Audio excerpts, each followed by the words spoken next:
Dr. Moran checked her instruments for the third time in an hour. Something was wrong with the readings, but she could not figure out what. As the lead xenobiologist for the Zephyrian Research Institute, she had spent her entire career studying the strange and unexplained. But the data she was seeing now made no sense at all. Her research ship, the Deep Curiosity, floated in space near what should have been the Kepler 442 system. According to their star charts, this system contained 6 planets orbiting a yellow star similar to old Earth's sun. The gravitational sensors confirmed that massive objects were present in the expected locations, but their visual and electromagnetic sensors showed nothing but empty space. Dr. Moran, called her assistant Jorak from the sensor station. I'm getting the same readings from 3 different instrument arrays. The gravity is there, but everything else says we're looking at vacuum. Moran's team had been investigating the disappearances near human space for 2 weeks. The Zephyrian government had volunteered their services after Ambassador Kale's presentation to the Galactic Council. As natural scientists and explorers, the Zephyrians wanted to understand what was happening in this region of space. Run a full spectrum analysis, Moran ordered. Check for cloaking fields, dimensional displacement, anything that might hide objects of planetary size. While her team worked, Moran studied the star charts again. The Kepler 442 system had been mapped and studied by multiple alien civilizations over the past century. The planets were well documented. Kepler 442b was particularly interesting because it sat in the habitable zone where liquid water could exist. But according to their current sensors, none of it was there. Doctor, called Engineer Vex from the navigation station, we're receiving some kind of signal. It's very faint, and it's coming from where the 4th planet should be. Moran hurried to the communications console. The signal was indeed weak, but it was definitely artificial. Someone or something was transmitting from the empty space ahead of them. Can you decode it? Working on it now.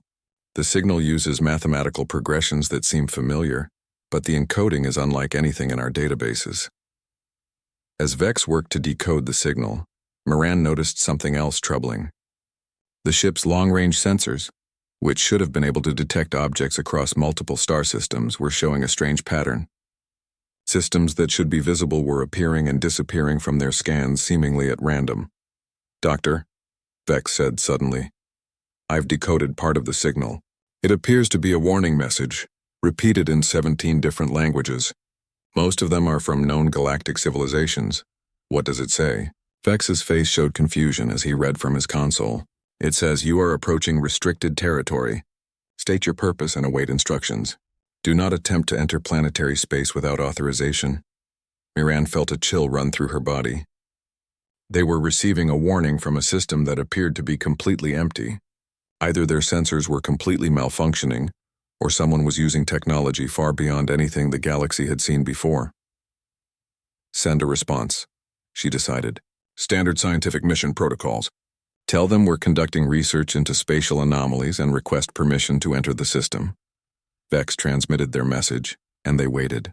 The minutes passed slowly as the crew monitored their instruments and watched the empty space ahead of them. Then, without any warning, their ship's alarms began to sound. Doctor, Jorak called out in panic. Something is happening to our engines. Power levels are fluctuating, but I can't find any mechanical problems.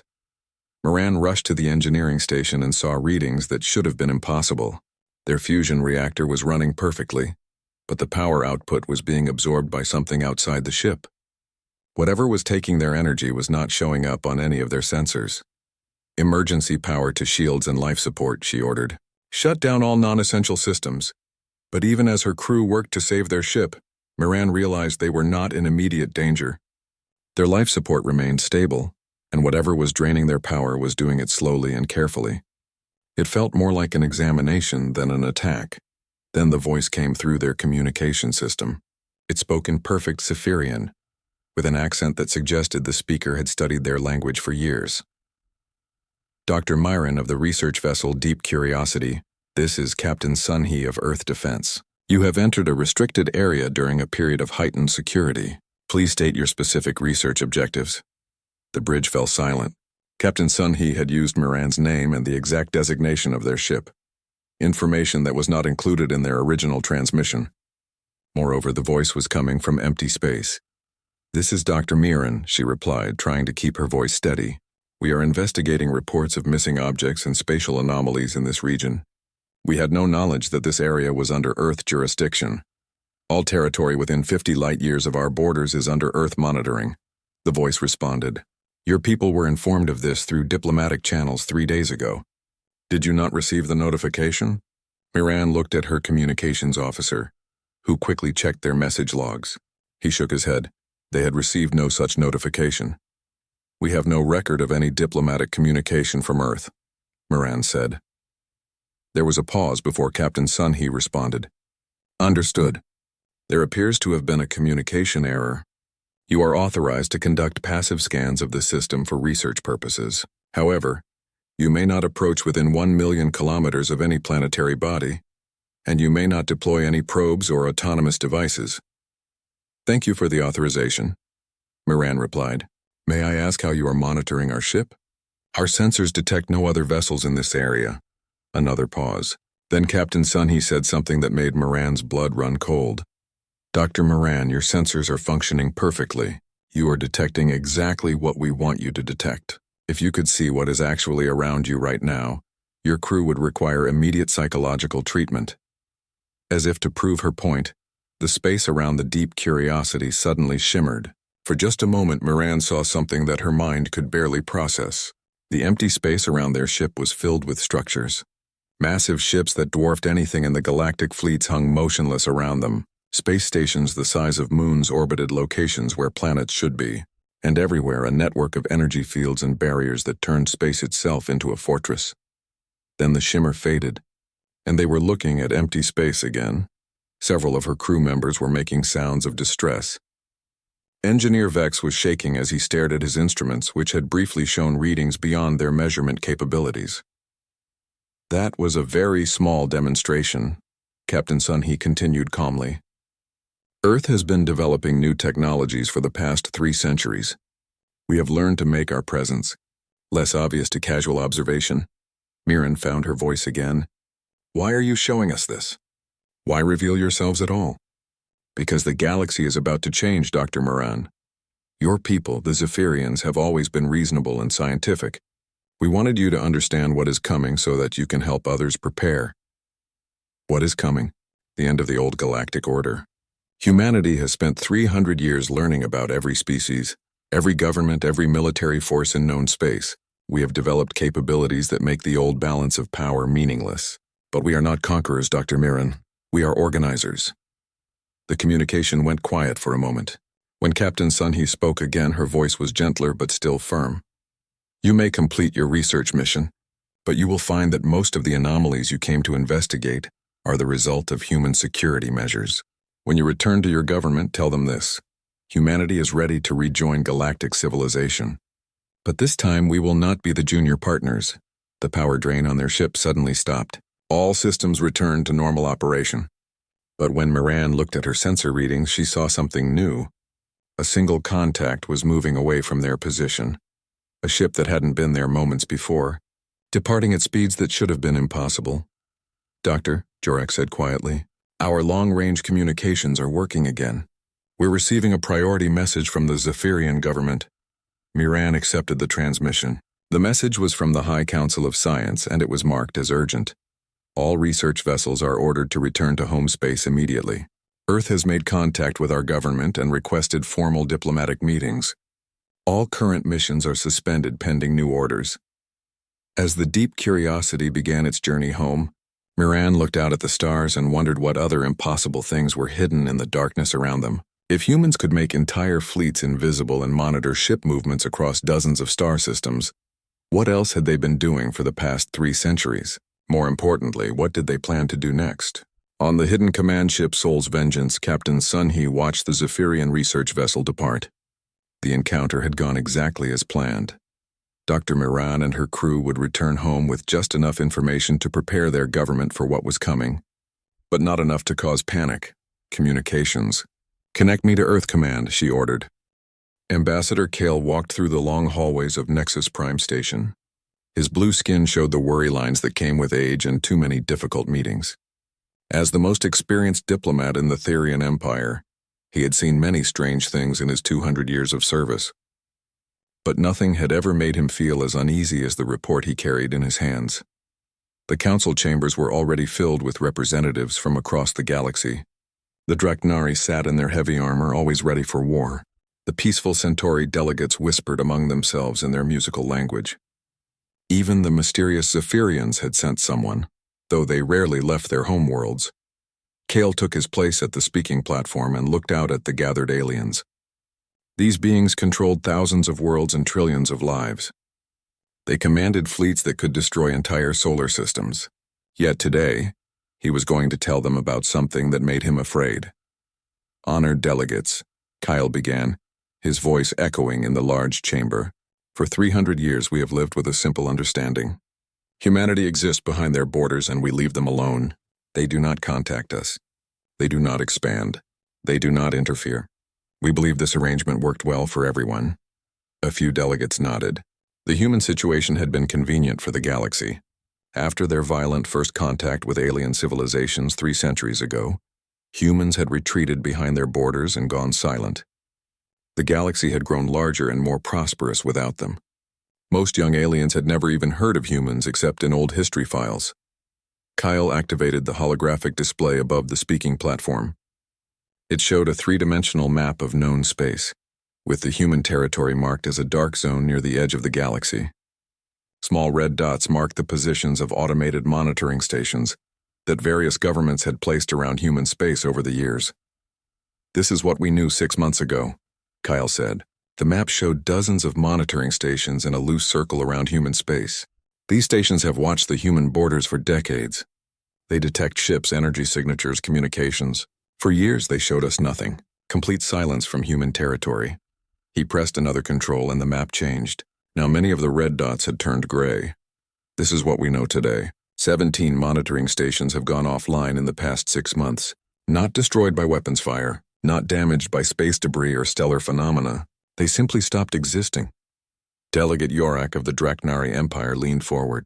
His scarred face showed the skepticism that his people felt toward anything they could not fight. Equipment fails, Therian. Your people probably built cheap stations. Kale expected this response. The Draknari solved most problems by shooting at them. They did not like mysteries that could not be killed. We thought the same thing at first, Kyle replied. So we sent investigation teams to check the missing stations. They found nothing, no debris, no radiation signatures, no trace that the stations had ever been there at all. Even the asteroids we had anchored them to were gone. The chamber fell quiet.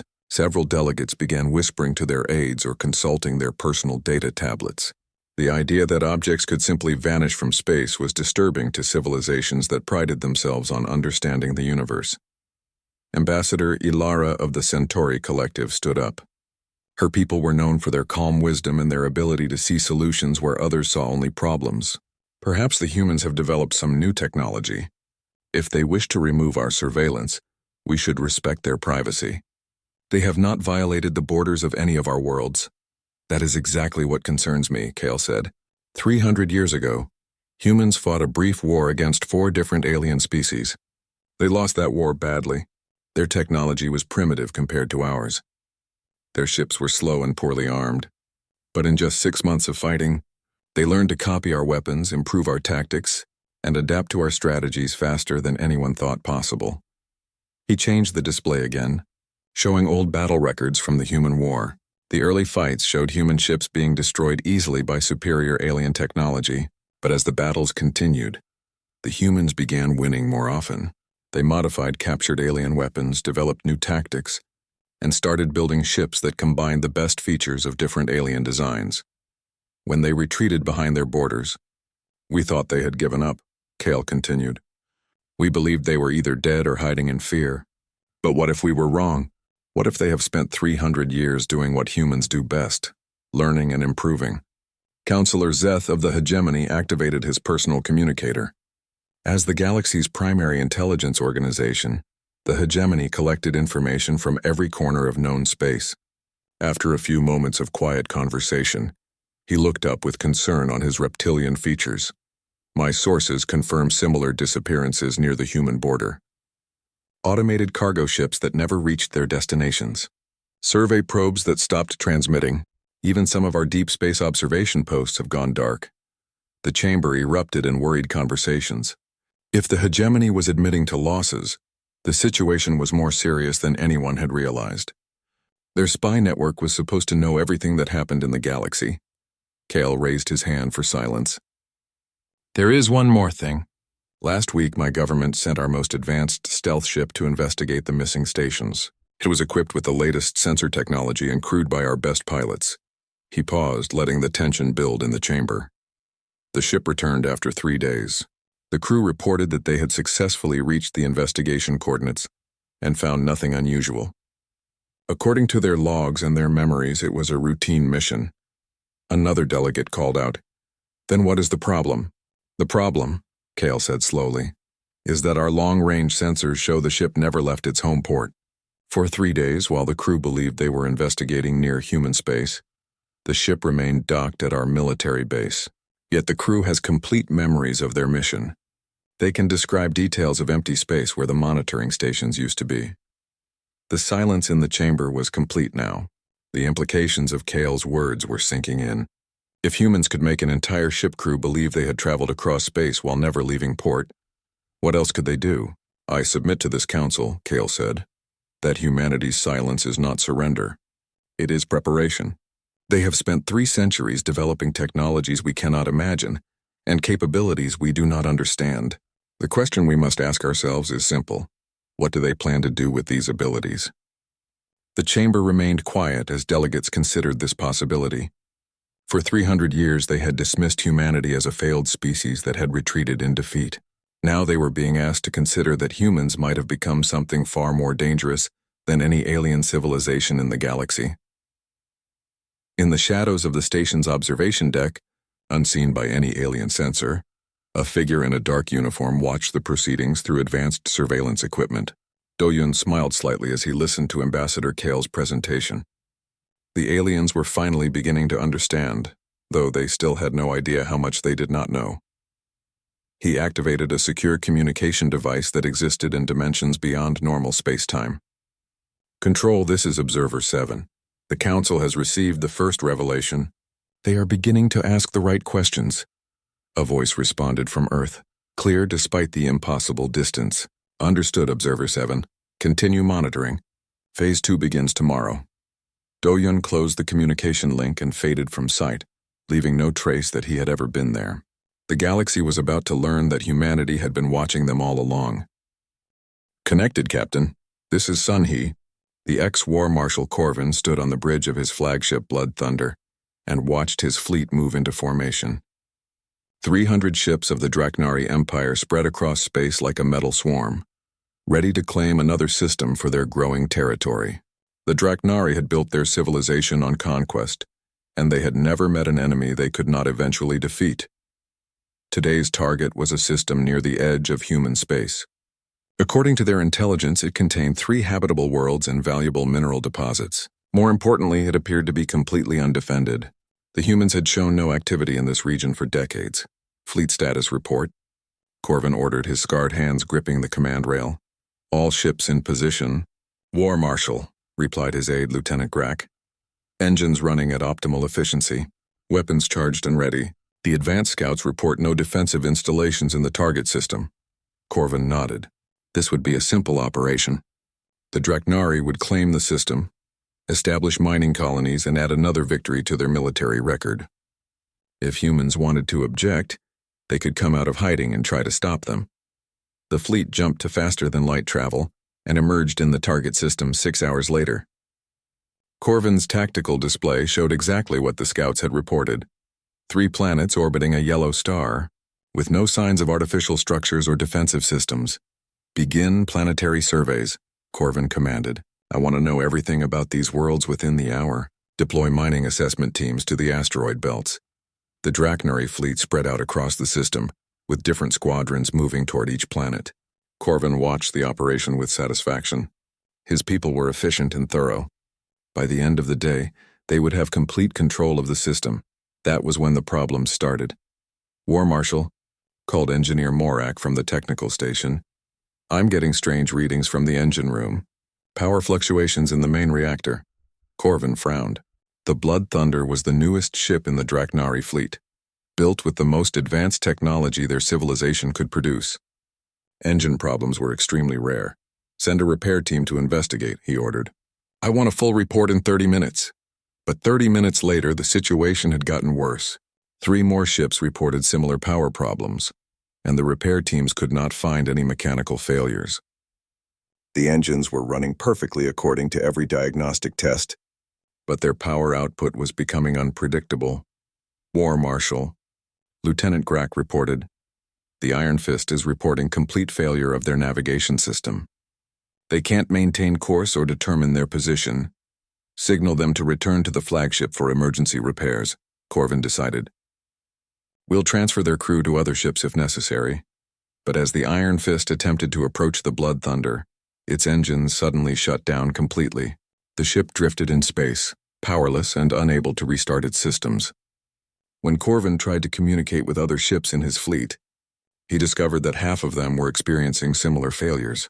"This makes no sense," Engineer Morak reported after checking his instruments again. "According to our scans, there's nothing in this system that should cause these problems. No electromagnetic interference, no exotic radiation, no hostile technology." Corvin activated the fleet-wide communication channel. "All ships report status immediately." The responses that came back painted a picture of systematic failure across the entire fleet. Ships were losing power, navigation systems were going offline, and weapons arrays were shutting down for no apparent reason. Yet in every case, the ship's internal diagnostics showed that all systems were functioning normally. "War Marshal," called Communications Officer Vesk, "I'm detecting movement near the 3rd planet. Something just appeared on our sensors."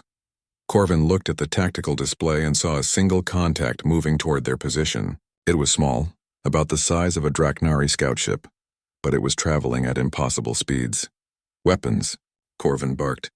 "Target that ship and prepare to fire." "Weapon systems are offline, War Marshal," the gunnery officer reported. "All energy weapons are showing power failures." The unknown ship continued its approach, and as it got closer, Corvin could see that it was unlike any vessel in the galactic databases. Its hull seemed to shift and change as he watched, as if it were not entirely solid. Energy patterns flowed across its surface in ways that hurt to look at directly. Then a voice came through their communication system, speaking perfect Draknari with an accent that suggested years of study. "War Marshal Corvin of the Draknari Empire, this is Captain Sunhee of Earth Defense. You have entered human territory without authorization. Your fleet is currently disabled to prevent any aggressive actions while we discuss the situation." Corvin's face twisted with rage. "Human, your people have no claim on this system. These worlds are unclaimed territory, free for any civilization to settle." "I'm afraid that's incorrect," Captain Sunhee replied calmly. "This system has been under human jurisdiction for the past 50 years. Your intelligence sources appear to be outdated." "Impossible. Our scouts surveyed this area just last month. There were no human installations, no defensive systems, no signs of occupation." There was a pause before Captain Sunhee responded. "War Marshal, your scouts saw exactly what we wanted them to see. Just as your fleet is currently experiencing exactly what we want you to experience." As if to prove her point, the space around the Draknari fleet suddenly changed. Structures appeared everywhere. Massive orbital platforms, defensive stations, and hundreds of ships that dwarfed even the largest Draknari vessels. The 3 planets below were clearly inhabited, with cities and industrial complexes visible from orbit. The display lasted only a few seconds before everything returned to the way it had been before. But in those moments, Corvin had seen enough to understand that his fleet was not just outgunned. They were completely at the mercy of whoever was controlling the system. "How?" Corvin asked, his voice barely above a whisper. 300 years of development, War Marshal. Your people have been fighting the same wars with the same tactics for centuries. Humanity has been learning." Engineer Morak was studying his instruments with growing panic. "War Marshal, our reactor is starting to show signs of cascade failure. If this continues, we'll lose life support within 6 hours." Corvin realized that his entire fleet was being slowly and methodically disabled by an enemy he could not see or fight. Every system failure was carefully calculated to avoid killing his crews while making his ships completely helpless. "What do you want?" he asked Captain Sunhee. "I want you to understand something important," she replied. "Your fleet entered our territory planning to take 3 worlds that belong to us. You brought 300 ships and 60,000 soldiers. You came here expecting an easy victory against a species you believed was weak and defeated. The unknown ship moved closer to the Blood Thunder, and Corvin could see details of its construction that made no sense. Parts of the hull seemed to exist in different dimensions, and energy patterns flowed through systems that should not have been possible to build. Instead, Captain Sunhee continued, your entire fleet has been disabled by one human ship and one human crew member. Not destroyed, disabled. We could have killed all of you before you even knew we were here. We chose not to because we are not like you. One crew member? Corvin asked. Yes. Operative Hyunwoo has been moving through your ships for the past 6 hours, making small adjustments to your systems. He exists in a slightly different phase of reality, so your sensors cannot detect him. Your crews cannot see him, but he can touch your technology and modify it as needed. Corvin felt a chill as he realized the implications. If humans could send invisible operatives onto enemy ships, no alien fleet would ever be safe. Any battle could be lost before it even began. Your reactor problems will be repaired shortly, Captain Sunhee announced. Your navigation systems will come back online in approximately 1 hour. You will then leave this system and return to Draknari space. You will not attempt to enter human territory again. And if we refuse? Corvin asked, though he already knew the answer. Then Operative Hyunwoo will make different adjustments to your systems, ones that are not reversible. Over the next hour, Corvin watched his fleet slowly return to normal operation. Each ship reported that their systems were functioning again, though no one could explain what had caused the failures or what had fixed them. The mysterious human ship remained nearby, watching but not threatening. When the last ship reported full operational status, Captain Sunhee contacted them again. War Marshal Corvin, your fleet is free to depart.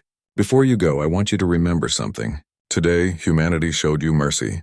We disabled your ships instead of destroying them. We gave you time to understand your situation, instead of simply killing you. This was a demonstration of our preference for peaceful solutions. The human ship began to move away from the Draknari fleet, but Captain Sunhee's voice continued.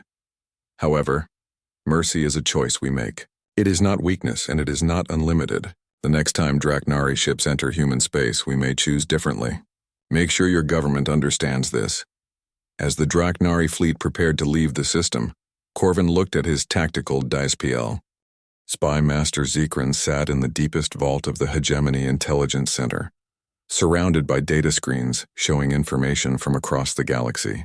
As the head of the most advanced intelligence organization in known space, he had access to secrets that could topple governments and start wars. But the reports coming from human space were unlike anything he had ever encountered. 3 separate intelligence operations had attempted to infiltrate human territory in the past month. All 3 had returned with impossible stories about invisible fleets and technology that seemed to break the laws of physics. Zekran had dismissed the first 2 reports as sensor malfunctions or crew hallucinations. But the 3rd report had come from his best operative, and it included physical evidence. Show me the probe data again, Zekran ordered his assistant. Commander Kith, the main display activated, showing the recorded journey of their most advanced stealth probe. The device had been designed to be completely undetectable, using technology stolen from 6 different alien civilizations. It should have been able to penetrate any known defensive system. The probe successfully crossed into human territory and approached what appeared to be a research facility on the planet formerly known as Mars. Kith reported. Initial scans showed normal industrial activity, power generation, materials processing, construction projects. The display showed images of a large complex built into the surface of the red planet. Massive structures extended both above and below ground, connected by transport tubes and energy conduits. Thousands of humans moved through the facility, working on projects that the probe's sensors could not fully identify. Continue, Zekran ordered. The probe's advanced sensors detected something unusual. The facility was not just researching technology, it was manufacturing entire environments. Watch this. The display changed to show a massive chamber inside the facility. As they watched, the chamber filled with a swirling energy field that gradually formed into a 3-dimensional landscape. Mountains, rivers, and forests appeared as if they were growing from nothing. Then buildings began to form, cities that looked exactly like hegemony urban centers. The humans were creating perfect copies of our worlds, Kith explained. But watch what happens next. In the artificial environment, figures began to appear. As the probe's sensors focused on them, Zekran felt his blood run cold. The figures were perfect copies of hegemony citizens, his own people created from energy and matter manipulation. The artificial beings moved through their artificial city as if they were real. The probe detected similar chambers throughout the facility, Kith continued. Each one contained a different alien civilization. Draknari, Zephyrian, Centauri, Therian. Every known species was being replicated in perfect detail. Zekran leaned forward, studying the images more carefully. What were they doing with these copies? Running simulations. The probe's analysis indicates that each artificial environment was being used to test different scenarios. Military conflicts, diplomatic negotiations, economic systems, social changes. Thousands of different situations being played out simultaneously. The display showed a chamber containing artificial Draknari, engaged in a space battle against artificial humans. The battle played out in accelerated time, with different tactics and technologies being tested. When one scenario ended, another began with modified variables. How many simulations? Zekran asked. The probe detected over 10,000 active simulation chambers in this facility alone. Each chamber could run multiple scenarios simultaneously. Conservative estimates suggest they were conducting millions of test scenarios every day. Zekran felt a growing sense of unease. If humans were running millions of simulations of alien civilizations, they would have an unprecedented understanding of how each species would react to different situations. Every diplomatic move, every military strategy, every economic decision could be predicted and countered before it even happened. There's more, Kith said quietly. The probe detected what appeared to be a central command chamber. The recordings from that area are disturbing. The display changed to show a vast spherical room filled with floating holographic displays.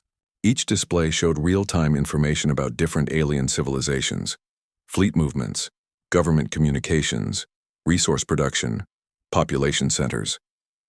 But the most shocking thing was the level of detail. They have real-time intelligence on every major alien government, Kith explained. Ship positions, military plans, diplomatic communications, economic data, information that should be impossible for them to obtain. Zekran studied the displays more carefully and realized the true horror of what he was seeing. The humans were not just observing alien civilizations, they were actively monitoring individual ships, specific facilities, and even personal communications of high-ranking officials. How? Zekran asked. Our security systems are among the most advanced in the galaxy. How could they penetrate our communications? Unknown. But there's something else. Watch this recording from the command chamber. The display showed two humans working at control stations. One was a woman with short black hair wearing a simple uniform. The other a man with engineering insignia. As they worked, their conversation was being recorded by the probe's sensors. Dr. Yunji, how are the hegemony invasion simulations progressing? The man asked. Very well, Engineer Minho, Dr. Yunji replied. We've run over 50,000 scenarios of their potential attack patterns. Their tactical doctrine is predictable. They rely too heavily on superior numbers and not enough on adaptability. What about their intelligence operations? Spymaster Zekran has a reputation for effectiveness. Dr. Yunji smiled. We've been monitoring his organization for decades. Their stealth technology is impressive by galactic standards, but it's based on principles we abandoned a century ago. We know about every probe they've sent into our territory. Zekran felt as if someone had struck him in the chest. The humans were not only aware of his intelligence operations, they had been allowing them to succeed, feeding them exactly the information they wanted the hegemony to have. The recording continued with Engineer Minho asking, "What about the probe that's recording us right now?" Both humans turned to look directly at the hidden camera. Dr. Yunji waved at the probe as if greeting an old friend. "Hello, Spymaster Zekran," she said. "We've been expecting you. Your probe has been operating in our facility for 6 days now, and we've been very careful to show it exactly what we want your government to know." The recording ended there, and Kith turned to face his commander. "Sir, if the humans knew about our probe from the beginning, then everything it recorded was intended for us to see," Zekran finished. "They wanted us to know about their simulation capabilities. They wanted us to understand that they've been studying us for decades." Zekran activated his personal communication device and connected to the hegemony's highest levels of government. This information was too important to keep within the intelligence service. This is Spy Master Zekran requesting immediate contact with the Supreme Council. Priority Alpha classification. Within minutes, he was connected to the emergency council session. The faces of the hegemony's most powerful leaders appeared on his screen. Council members, Zekran began. I have intelligence about human capabilities that requires immediate attention. Our assumptions about their technological level and their knowledge of our civilizations are completely wrong. He transmitted the probe's recordings to the council and waited as they reviewed the information. The silence stretched for several minutes before Council Leader Vash spoke. If this information is accurate, Spy Master, then humanity has been preparing for large-scale operations for decades. They understand our military capabilities, our political systems, and our technological limitations better than we do ourselves. There's something else, Zekran added. The facility the probe investigated was only one of many. Our long-range sensors have detected similar installations throughout human territory. They may be running millions of simulations covering every possible interaction with alien civilizations. Council Leader Vash leaned forward. What is your assessment of their intentions? Unknown, but they are clearly preparing for something significant. No civilization develops this level of intelligence and simulation capability without planning major operations. The question is whether they intend to attack or simply ensure they can defend against any possible threat. Recommendations? Zekran considered his options carefully. We need to assume that every aspect of our military and intelligence operations has been compromised. Every strategy we've developed, every contingency plan we've made, every secret operation we've conducted, they likely know about all of it. The council members exchanged worried glances. The hegemony's power was based on their superior intelligence gathering and their ability to manipulate other civilizations through careful planning and information control. If humans had been watching them for decades and could predict their actions, that power was meaningless. There's one more thing, Zekran said quietly. The humans made sure our probe recorded them discussing our intelligence operations. They wanted us to know that they've been watching us. This wasn't accidental intelligence gathering. It was a message. What kind of message? I believe they're preparing to make contact with the galactic community. But this time, they want us to the emergency session of the Galactic Federation Council was unlike any in the organization's history. Representatives from 47 different civilizations had gathered at Nexus Prime Station, all responding to the same disturbing reports about human activity. The council chamber buzzed with nervous conversations in dozens of languages as delegates tried to understand what was happening in their galaxy. Ambassador Ilara of the Centauri Collective stood at the central podium, her usual calm demeanor showing signs of strain. As one of the galaxy's most respected diplomats, she had been chosen to lead the session and attempt to find a peaceful solution to the growing crisis. Honored delegates, Ilara began, her musical voice carrying clearly through the chamber's translation systems. We have received reports from multiple sources indicating that humanity has developed capabilities far beyond our previous understanding. Military encounters, intelligence operations, and scientific investigations have all confirmed that our assumptions about human technological limitations were incorrect. A rumble of concerned voices filled the chamber. War Marshal Corvin of the Dreknari Empire stood up, his scarred face showing the anger that his people felt toward any enemy they could not understand. The humans disabled my entire fleet without firing a shot, he announced. 300 ships rendered helpless by technology we cannot detect or counter. They could have destroyed us all, but they chose to humiliate us instead. Spy Master Zekran activated his communication panel from the hegemony delegation. Our intelligence operations have confirmed that humans have been monitoring our civilizations for decades. They know our military capabilities, our political structures, and our strategic plans better than we know them ourselves. Dr. Myron of the Zephyrian Research Institute added her own disturbing observations. Our scientific missions have encountered human installations that exist in multiple dimensions simultaneously. They can make entire star systems appear empty while maintaining full operational capacity.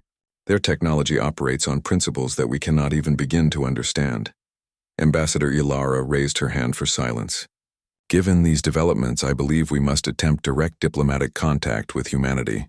Whatever their intentions, We need to understand what they want and whether peaceful coexistence is possible. The chamber erupted in debate. Some delegates argued for immediate military action, believing that humanity posed an existential threat to galactic civilization. Others insisted that more intelligence gathering was needed before any decisions could be made. The Centauri delegation continued to advocate for peaceful contact and negotiation. As the arguments continued, the chamber's security systems suddenly activated. Warning lights flashed as the station's defensive shields powered up automatically. Then, just as suddenly, everything returned to normal. What was that? Demanded Councillor Vex of the Trade Federation. The station's security chief, a Therian named Jorak, checked his instruments with growing confusion. Sir, our sensors detected an incoming ship, but it's no longer showing on our screens. Our defensive systems activated automatically, then deactivated just as quickly. Show us the sensor logs, Ilara ordered. The chamber's main display activated, showing the space around Nexus Prime Station. For a brief moment, a ship appeared on the sensors, but it was unlike anything in the galactic databases. The vessel seemed to exist in multiple locations simultaneously, its outline shifting and changing as if it were not entirely solid. Then a voice came through the station's communication system, speaking in perfect galactic standard, with an accent that suggested careful study of multiple alien languages. Honorable delegates of the Galactic Federation Council, this is Ambassador Taehyun of Earth. I understand you have been discussing humanity's recent activities. I believe it would be beneficial for us to speak directly. The chamber fell silent. After 3 centuries of isolation, humanity was making direct contact with the galactic community. But the manner of their arrival, appearing without warning despite the station's advanced detection systems, made it clear that this would not be a normal diplomatic meeting. Ambassador Taehyun, Ilara replied, "You are welcome to join our session. Please dock at the station's diplomatic port, and we will arrange appropriate protocols." Thank you for the invitation, Ambassador Ilara, but I'm already aboard your station. I have been monitoring your discussion from Conference Room 7 for the past 30 minutes. Security Chief Jorak frantically checked his internal sensors. Conference Room 7 was showing as empty, but thermal scans indicated the presence of multiple life forms in that location. That's impossible, Jorak muttered. Our internal security systems show no unauthorized personnel anywhere on the station. Your security systems are functioning perfectly, Ambassador Taehyun replied. They are detecting exactly what we want them to detect. If you would like, I can make my presence more obvious. The air in the center of the council chamber began to shimmer, and Ambassador Taehyun appeared as if materializing from nothing. He was tall and lean, wearing a simple dark uniform that seemed to absorb light rather than reflect it. But the most striking thing about him was not his appearance. It was the small group of humans who appeared behind him. These were clearly not ordinary diplomats.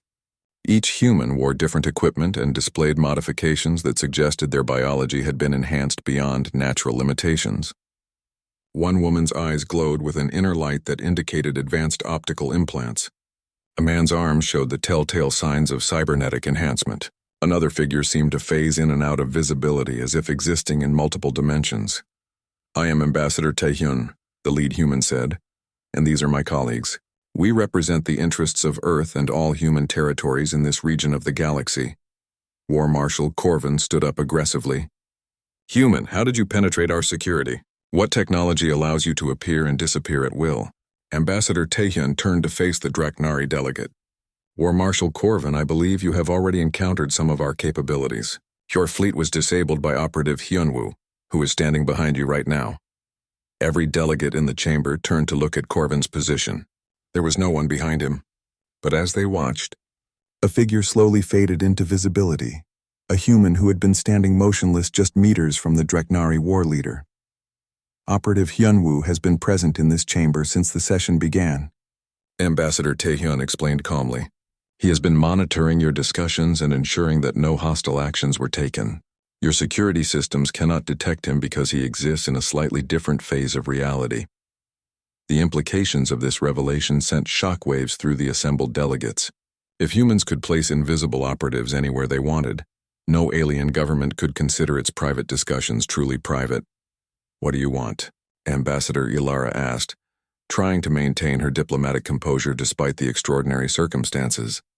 "We want to prevent a war that would be catastrophic for all involved," Ambassador Taehyun replied. "Humanity has been monitoring galactic civilization for 3 centuries. We have watched you grow, develop, and spread across thousands of worlds. We have also observed your conflicts, your inefficiencies, and your potential for both great achievement and terrible destruction." He activated a holographic projector that created a 3-dimensional map of the galaxy above the council chamber.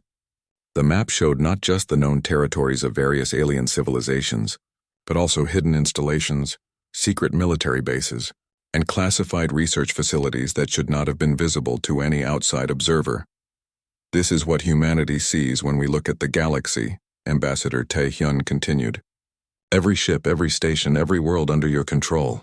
We know your military capabilities, your economic systems, your political structures, and your strategic plans. We have been preparing for this moment for 300 years. The map changed, showing what appeared to be the true extent of human presence in the galaxy. Hidden bases appeared in systems throughout known space. Massive installations became visible in regions that aliens had considered empty. Most shocking of all, human facilities appeared to be present in or near every major alien territory." "Impossible," whispered Spymaster Zekran. "Our sensors would have detected such installations. Your sensors detect what we allow them to detect," Ambassador Taehyun replied. "Humanity has developed technologies that make our activities effectively invisible to your current detection methods. We have been expanding and developing throughout the galaxy, while you believed we were hiding in defeat." Dr. Miran raised her hand. "Why reveal yourselves now? What has changed?" Ambassador Taehyun's expression became more serious. "What has changed is that several alien civilizations are approaching technological developments that could threaten galactic stability. The Dreknari are developing planet-killing weapons. The hegemony is experimenting with mind control technologies. The Trade Federation is manipulating stellar economics in ways that could cause system-wide collapses." He paused to let his words sink in before continuing. "Humanity has reached a decision point. We can no longer allow galactic development to proceed without